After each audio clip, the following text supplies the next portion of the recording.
Hey everybody, it's David Jenkins. I'm a residential real estate agent working for Fondable Morrissey Realty here in the North Carolina Triangle. I want to talk for a minute about the concepts of dual agency and designated dual agency. Now in North Carolina, our firm, Fondable Morrissey, represents a whole lot of sellers, and there are 850 Fondable Morrissey agents. So if a Fondable Morrissey agent who's representing a buyer wanted to show a Fondable Morrissey listing, we would need to make sure that the buyer is okay with that. And when the listing agent had signed the papers with the seller, they need to make sure the seller is okay with that too.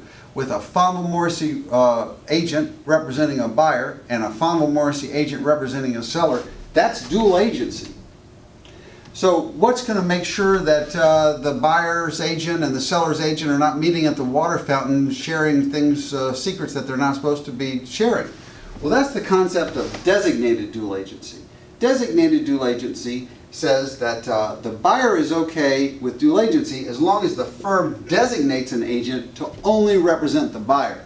And the seller would say, I'm okay with dual agency as long as the firm designates an agent to only represent the seller. So if that's important to you, to have full representation, to make sure that your agent is only representing you, then what you need to do in North Carolina is make sure that the firm practices designated dual agency. Now it could be that I personally have a listing and I'm representing the seller, and I also have some buyers who are interested in that, and that would be full dual agency. That would not be designated dual agency. North Carolina Real Estate Commission allows it. We just need to make sure that everybody's on the same page and the seller understands that I personally am representing a buyer in this situation, and the buyer understands that I personally am representing the seller, and I'm a little bit schizophrenic and so it sometimes works. And as long as everybody's okay with that, the commission's okay with that. But what's important to have happen is the full disclosure. For instance, if I was holding an open house and a prospective buyer came in the open house and I was representing the seller in this situation, I would need, before I started engaging in conversation with that buyer, to explain to the buyer that I'm here representing the seller. And I need to Mirandize that buyer in effect. I need to say, anything you tell me can and will be used against you.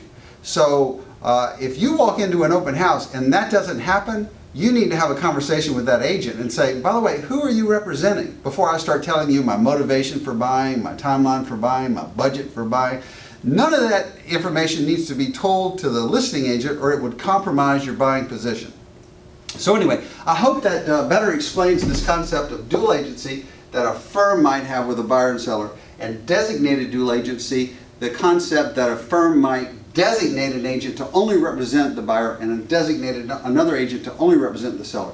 If I can answer any more questions about that or anything else to do with residential real estate sales in the North Carolina Triangle, please let me know. My contact information is below. Thank you.